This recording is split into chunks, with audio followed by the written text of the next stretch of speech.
Bienvenidos a este episodio de Coaspae Cast, donde exploramos ideas y experiencias que hacen crecer a las empresas y personas. En este caso contamos con una especialista en la protección del medio ambiente, la arquitecta Berta Medrano, que básicamente vamos a tocar el tema del impacto de la protección del medio ambiente y las acciones sostenibles en nuestro país. Bueno, primeramente, mucho gusto, muchísimas gracias por aceptar la invitación. No sé si me puede decir quién es Berta Medrano. Bueno, muchísimas gracias, por este espacio. La verdad que los felicitamos por tener este espacio como con Coaspae DRL, porque es muy importante abordar esos temas y más el tema, digamos, ambiental es sumamente esencial. Bueno, mi nombre es Berta Medrano y soy fundadora y directora de la Asociación Gaia El Salvador. Y somos una organización, precisamente, que nos dedicamos a la agenda verde, ¿sí? A conservar, a preservar, a defender, a gestionar, ¿verdad?, lo que son los ecosistemas y la biodiversidad de la madre naturaleza. Y en ese proceso también no solamente vemos los temas que tienen que ver, con esa gestión y conservación, de los ecosistemas y la biodiversidad, sino que también desarrollamos el componente de desarrollo socioambiental o desarrollo sostenible o sustentable, como le llamamos. Porque una conservación sin el trabajo, digamos, con las poblaciones y las personas que viven en esos territorios no es posible. Y más tratándose de El Salvador, con un país con una de las tasas de población más altamente por kilómetro cuadrado, que somos muy poblados, definitivamente. Entonces, Gaia significa madre tierra en griego, ¿verdad? Y Gaia se fundamenta en la filosofía precisamente de que el planeta es un ser vivo, es interdependiente en todos sus componentes y se regenera a sí mismo. Es decir, no hablamos, digamos, de un cuerpo muerto, sino que este planeta nos permite vivir a la especie humana, porque somos una especie más en el planeta, conjuntamente con el resto de especies. El asunto es que la especie humana, ¿verdad? Obviamente nos hemos salido un poquito de control en términos de especies, que pueden vivir de hecho en el planeta. Entonces Gaia aborda todo lo que tiene que ver, precisamente, con la naturaleza, todo lo que es natural, pero también desde la agenda verde abordamos la agenda gris, ¿verdad? Los impactos a la agenda verde. Entonces, de ahí es donde se genera la agenda gris, es decir, toda la contaminación, todo, digamos, las superficies impermeabilizadas, todo lo que tiene que ver, con la parte, digamos, de construcción, y esas dos agendas tienen que coexistir, de forma armoniosa, porque de lo contrario creamos un desequilibrio. De hecho, esta era como una de las preguntas que teníamos, principalmente, ¿por qué a una persona le debería de importar el medio ambiente? Pues porque precisamente, y vamos, quizás es importante aclarar, que el medio ambiente es todo. En el medio ambiente total cabe la agenda verde y la agenda gris. Pero de la agenda gris, que nos referimos a la madre naturaleza, a sus ecosistemas, biodiversidad, que generan los bienes naturales comunes, y los servicios ecosistémicos que sostienen a los sistemas humanos y a los sistemas naturales. Es por eso que nos debe de importar, porque es esencial, porque de la naturaleza, digamos, es la naturaleza la que genera y produce esos bienes naturales comunes o recursos naturales que hacen posible precisamente la vida humana y la vida no humana, para que sigan, digamos, existiendo en el tiempo los mismos ecosistemas y la biodiversidad. Y para poner un ejemplo concreto, ¿a qué nos referimos? Al agua, ¿sí? Sí. El agua no viene del chorro, ¿no? El agua la produce la naturaleza. Hay, digamos, toda una combinación compleja de una serie de elementos que le llamamos bióticos y abióticos, es decir, elementos naturales, ¿verdad?, con, digamos, una serie de aspectos que tienen que ver con el clima, la humedad, todos esos aspectos, digamos, se combinan para crear el ciclo hidrológico juntamente, digamos, con el bosque. y luego cuando cae la lluvia son las cuencas, que son los guacalitos en el territorio, lo que recoge precisamente el agua que se almacena en esos reservorios subterráneos y los superficiales que vemos a nivel, digamos, de los ríos, de la diversidad de hecho de ríos, pero también están los reservorios subterráneos donde se almacena el agua, solo por hablar del tema del agua, pero también produce los alimentos, la naturaleza, produce, digamos, el oxígeno, que solamente por hacer una prueba, si usted, digamos, o sea, tapa sus fosas nasales, y es decir, podemos hacer el ejercicio de cuánto aguantamos, son segundos. Sí. Un ser humano común, o sea, aguanta segundos sin oxígeno. Entonces, ¿quién produce el oxígeno? La naturaleza, ¿sí? Y también es la naturaleza, el bosque, que reconvierte el dióxido de carbono que emitimos nosotras, o sea, las humanas y humanos, o sea, de hecho también. Entonces, imagínese cómo es de esencial, o sea, la naturaleza con sus ecosistemas y biodiversidad. Sí, es correcto. De hecho, quiero preguntarle cómo es que nació Gaia El Salvador. Quiero conocer quiénes fueron los pioneros, aparte de usted, y cómo esta asociación, ONG, mejor dicho, ha venido luchando con el pasar de los años. Porque me imagino que no es fácil. No es fácil llevar la lucha contra la contaminación aquí en este país. Entonces quisiera conocer un poquito más de los orígenes de Gaia El Salvador. Bueno, Gaia precisamente nacemos en el 2003. Sí, tenemos 23 años. Precisamente en este mes hemos cumplido 23 años, tiene Gaia. Y la fundamos un grupo, digamos, o sea, precisamente de jóvenes. Seguimos siendo jóvenes, obviamente, claro, pero estamos más jóvenes en ese tiempo. Jóvenes.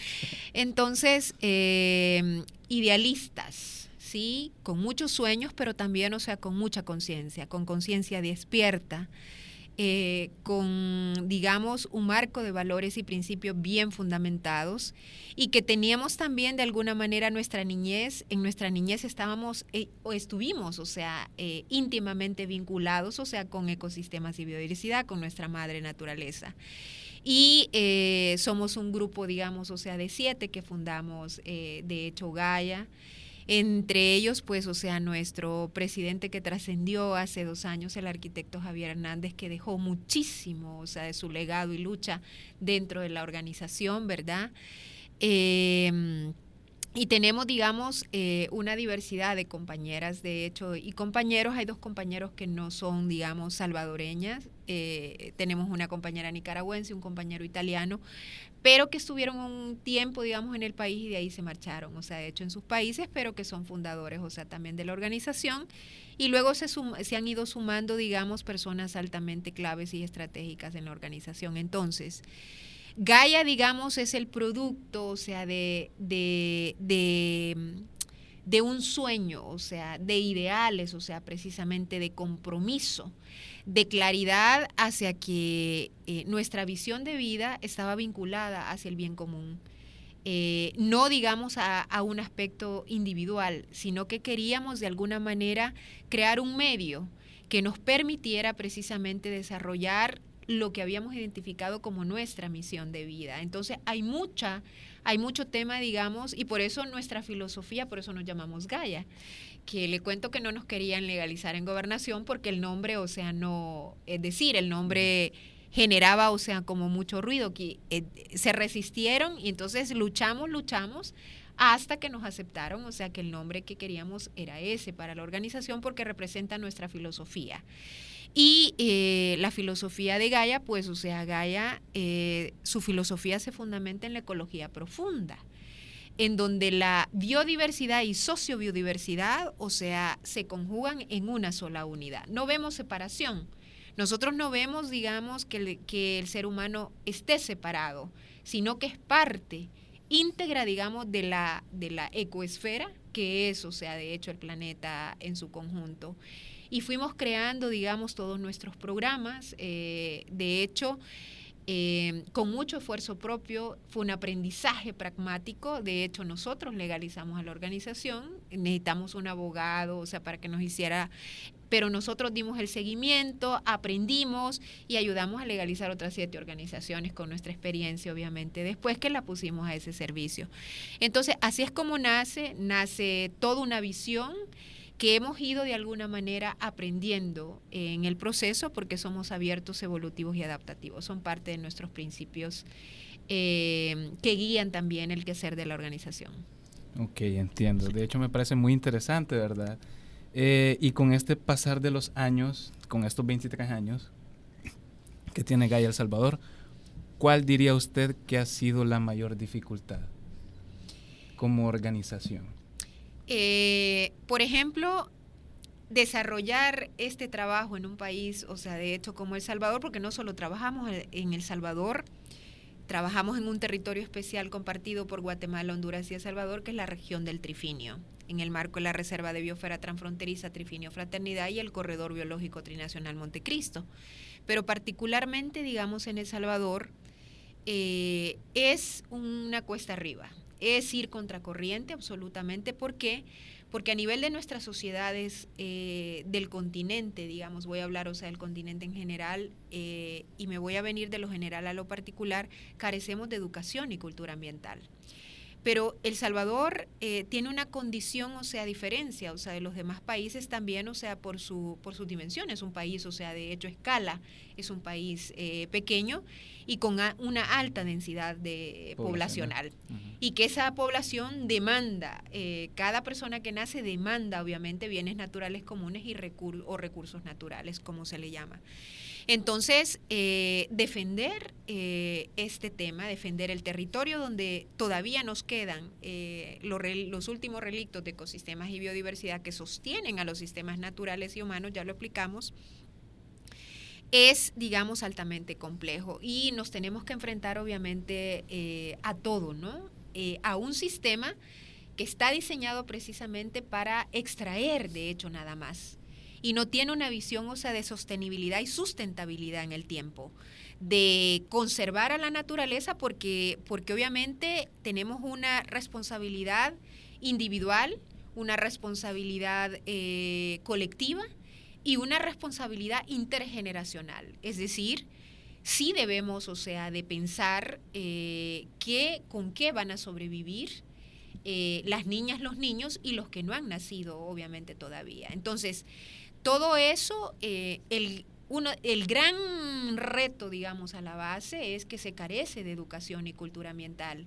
No hay valores y principios vinculados a establecer una relación armoniosa, o sea, con la naturaleza y a darle un valor, el valor, o sea, que se merece y el valor esencial y fundamental precisamente a la naturaleza en nuestras propias vidas. Entonces, uno de los grandes retos cuando llegamos inclusive a los primeros territorios de intervención, que han sido nuestras escuelas, con las comunidades de la base territorial, o sea, local. Entonces ahí imagínense, o sea, nos enfrentamos con una serie de paradigmas que tiene, digamos, o sea, el ser humano. Y de ahí viene una serie de complejidades que nos enfrentamos en la parte de los territorios, pero en general con esta sociedad, o sea, que es una sociedad que no tiene sensibilidad hacia precisamente lo que estamos conversando y tratando. En este sentido, perdón, en las comunidades que usted ha trabajado, ¿qué cambios positivos ha visto en lo que ha estado trabajando? Bueno, desde nuestra experiencia y la intervención directa que hemos tenido en nuestros territorios de inversión directa, uno de los aspectos, o sea, fundamentales es revalorar, digamos, el concepto de pobreza. Y le voy a poner un ejemplo. Por ejemplo, en uno de nuestros primeros territorios, que es el territorio del Balsamar, el área natural protegida del Balsamar, que es una joya del Sistema Nacional de las Áreas Naturales Protegidas del Salvador, que hemos sido comanejadores de esa área y subsiste porque la hemos defendido, cuidado, pero subsiste porque nuestro enfoque y nuestra metodología fue trabajar de afuera hacia adentro. Identificamos obviamente una diversidad, levantamos un estudio socioambiental identificamos todos los factores socioambientales, digamos, que contribuían y son las amenazas, digamos, que contribuían precisamente a destruir la parte del ecosistema, a degradarlo, ¿no?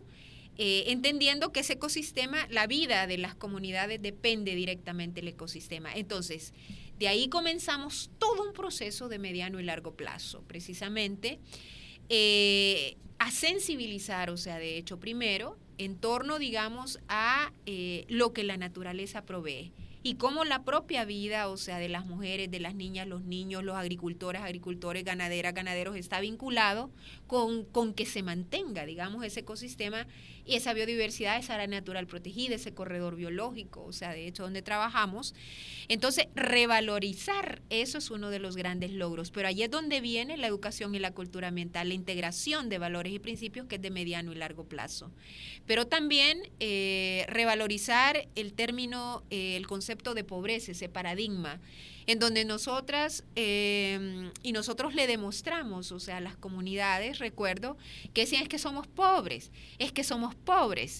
y tenían tierra, tenían, o sea, cerca de una manzana de tierra para cultivar y tenían cerca de media manzana, o sea, de tierra donde estaban sus viviendas. Entonces nosotros comenzamos a hacer un listado de qué es lo que pagamos los que vivimos en las ciudades, ¿verdad? Luz, vivienda, agua, todo lo que pagamos, y preguntamos a ellos qué era lo que pagaban. Y entonces, al final, sacaron la conclusión ellas y ellos. Entonces, ¿quiénes son los pobres? La verdad que ustedes dijeron, o sea, porque ustedes, o sea, tienen que pagar todo eso y nosotros no. Tenemos esto, entonces a partir de ahí la comunidad se quebró un paradigma. Y ellos dicen la joya, nuestra joya del Balsamar, vivimos en una joya. Y les valía nada, o sea, de hecho el bosque porque lo estaban destruyendo. Entonces, a partir de eso se genera toda una apertura para todo lo que queremos trabajar, digamos, todos los componentes de mediano y largo plazo, o sea, que hay que seguir verdaderamente para empoderar una comunidad, para fortalecerla, para que sea partícipe, activa, directa, tenga una participación activa y sustantiva en los procesos de toma de decisión de ese territorio. Ok, entonces podemos decir que educaron a las personas a hacer un uso sustentable de los recursos que ellos tenían. Exactamente, de eso se trata, ¿no?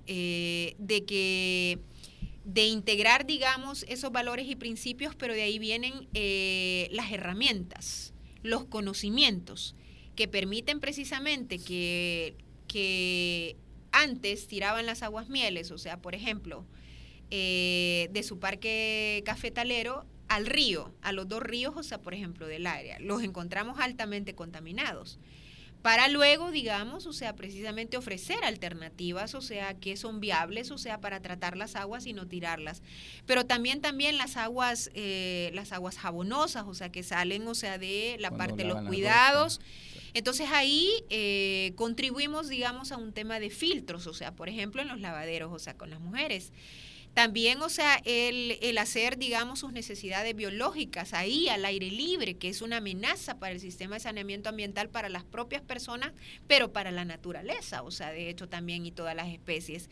Entonces ahí procedimos, o sea, con letrinas aboneras o letrinas ecológicas, y que cambiar del uso de ir al aire libre a esto, ¿no? Es complejísimo. De hecho, filtros, o sea, filtros de agua, para la energía solar, captación, o sea, de agua lluvia, cultivo, o sea, de hecho, de agua, todas soluciones basadas en la naturaleza, sin impactar a la naturaleza, pero apoyando a solventar sus necesidades básicas y generando también oportunidades a partir de los procesos de conservación, integrando a las mujeres.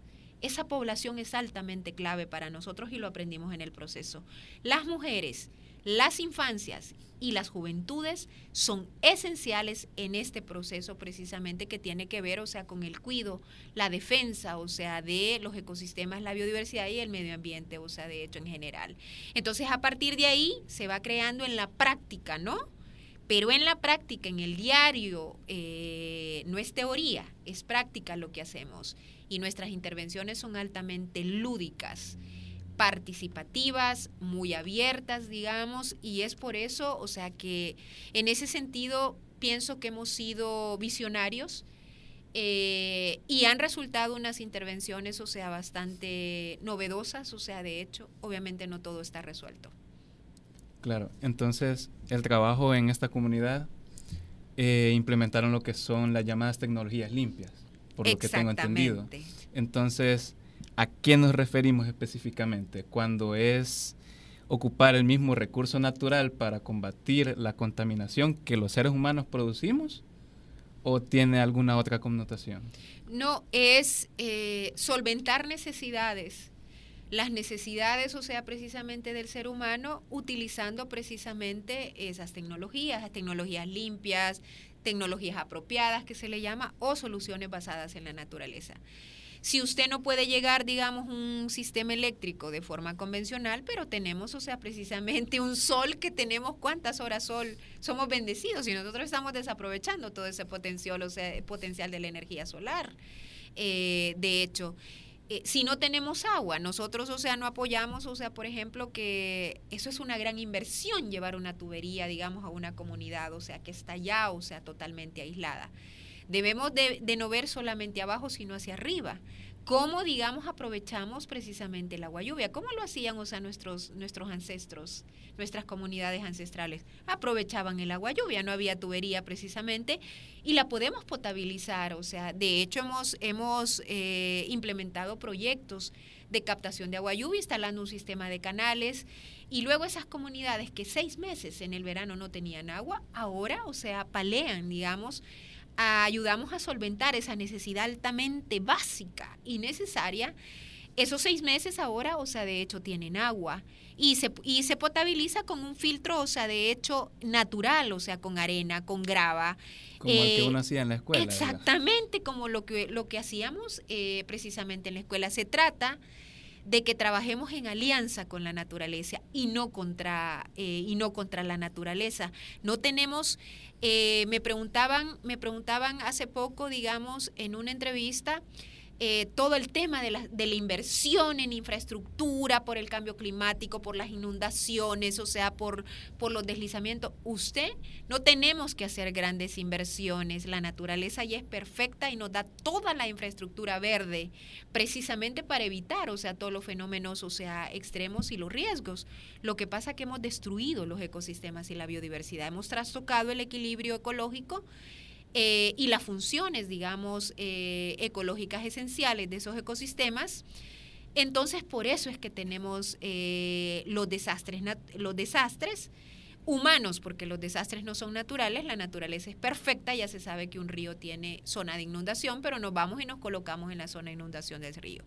Entonces, es eso, trabajar, digamos, en alianza con la naturaleza y no contra ella. Ok. Entonces, podemos decir que el uso de las tecnologías limpias, pues básicamente es primordial hoy en día, ¿verdad? ¿Qué tres acciones simples, utilizando estas tecnologías, puede aplicar una persona a cuidar el medio ambiente hoy en día? Mire, 3 acciones simples es... lo primero, y lo voy a insistir, es de abrirnos, de hecho, a integrar hábitos y valores de la educación y la cultura ambiental, ¿sí? Y unas acciones básicas, o sea, que usted puede hacer es ahorrar el agua cuando lava, sí, los trastos, por ejemplo, y están con el chorro, lo abren, enjuagan. Usted puede hacer, digamos, en un recipiente puede coger el agua, poner, o sea, lo que son, o sea, sus platos, y luego ahorrar de forma sustancial el agua, porque siempre me pongo a pensar que hay lugares, digamos, en el África, aquí mismo en América Latina, en Latinoamérica, que no tienen agua, o sea, de hecho, para consumo humano, y nosotros como la desperdiciamos. También cuando nos bañamos, cantando en la ducha, ¿no? O sea, de hecho eso le iba a decir. Y es posible ahorrar. Hay ahorradores ahora que usted los puede comprar en la ferretería, ponerlos en la ducha, en los chorros, o sea, de los platos, o sea, también. Y también, o sea, por ejemplo, ¿por qué lavamos el carro? O sea, de hecho, a cada momento. Si ya se sabe que en verano su carro va a andar polvo. No desperdicie el agua en lavar, o sea, de hecho, un vehículo. Eso es Eso es exagerado, me parece. O sea, más con los productos químicos y todo eso, añadiendo, contaminando. Entonces, eso definitivamente que hay que rebatir. Esas son unas opciones primordiales. Lo otro es defender ese árbol, o sea, que esté en su acera, que esté en su cordón, o sea, frente a su casa o en su jardín.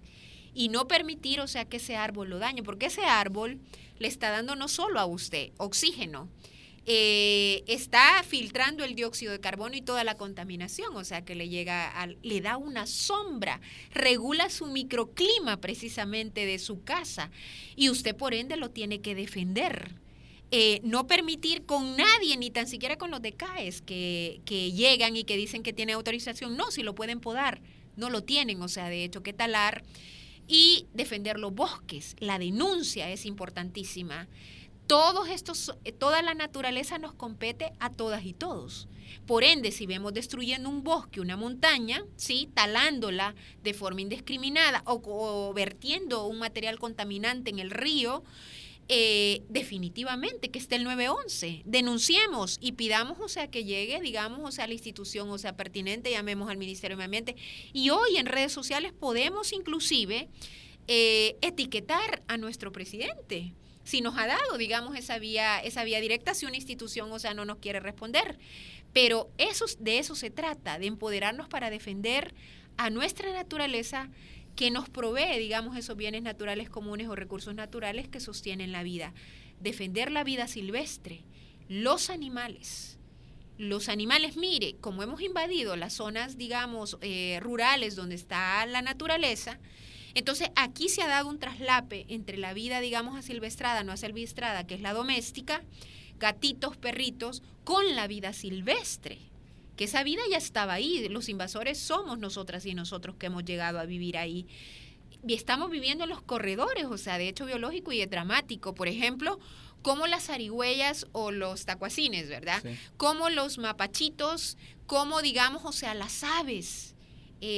Cómo, digamos, los armadillos, los cuzuquitos, cómo andan ahí, digamos, en las colonias, en las áreas urbanas, sin improntarlos cuando se les escasea el alimento. Podemos contribuir sin estarlos agarrando, sin estarlos invadiendo. Déjeselos en algún lugar, digamos, averiguando la dieta, o sea, que consumen. No les dé pan, por favor, ¿verdad?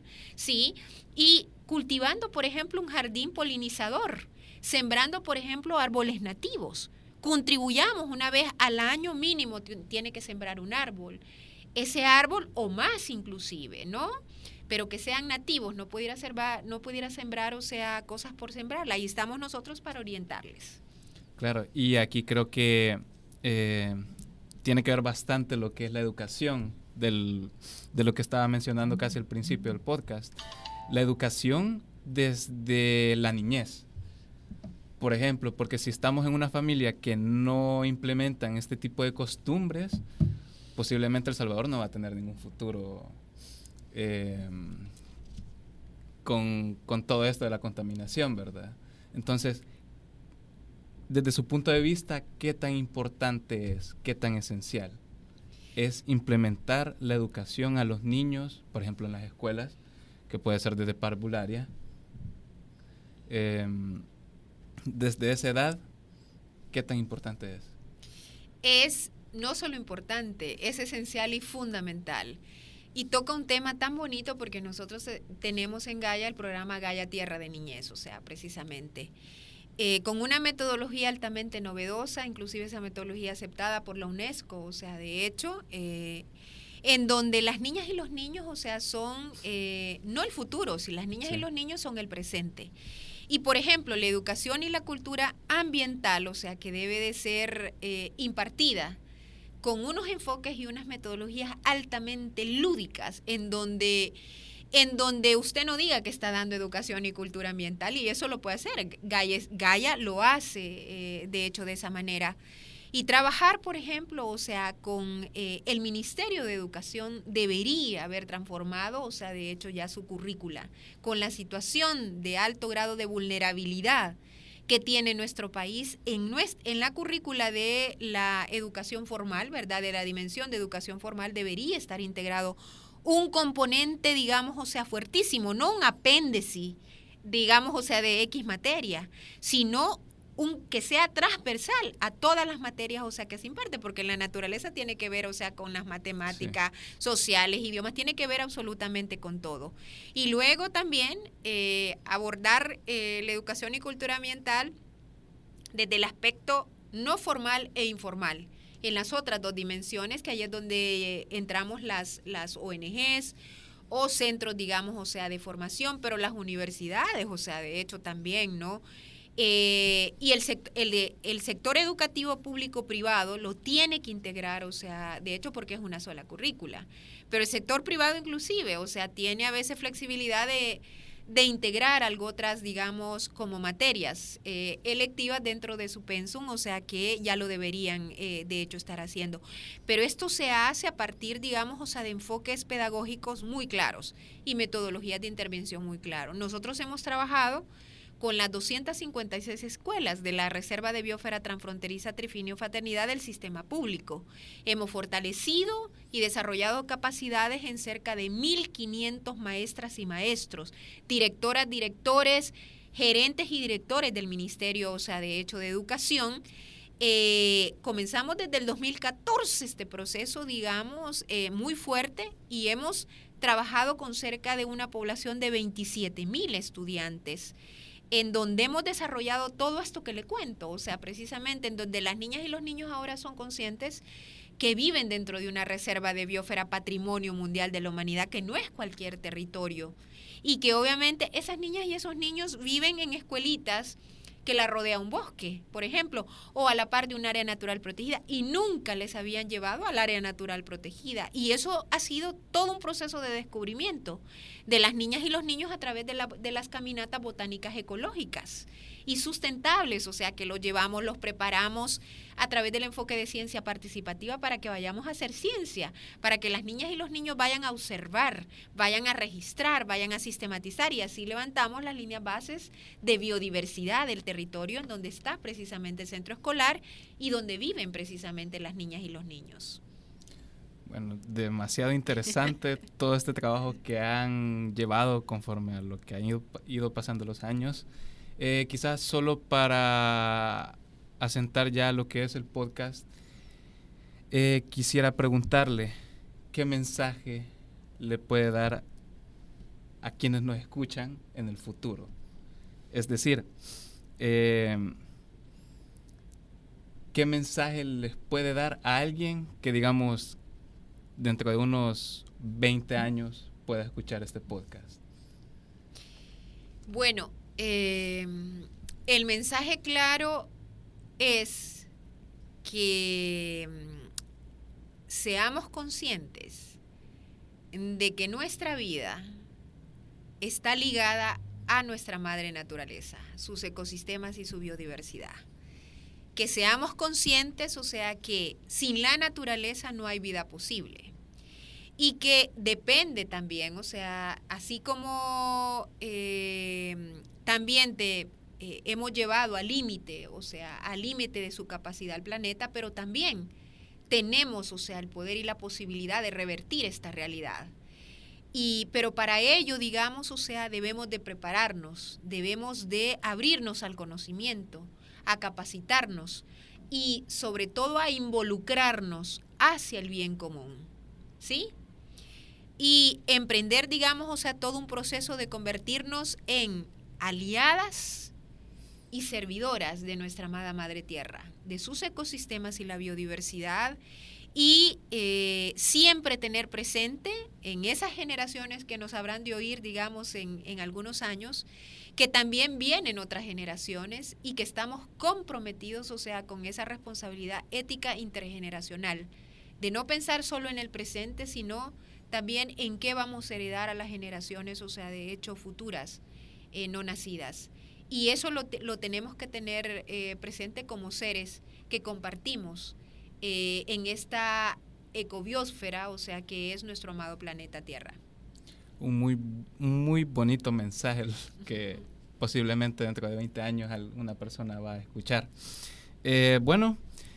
Así llegamos al final de nuestro episodio COASPAEcast, donde aprendimos a cuidar lo que es el medio ambiente. Gracias, arquitecta, por iluminarnos por darnos consejos, por demostrar y enseñar el trabajo que ustedes han estado llevando durante más de 20 años. Podemos ver que las acciones pueden ser pequeñas, pero estas pueden llegar a ser un gran cambio en el futuro. Entonces, muchas gracias y hasta la próxima. Muchas gracias.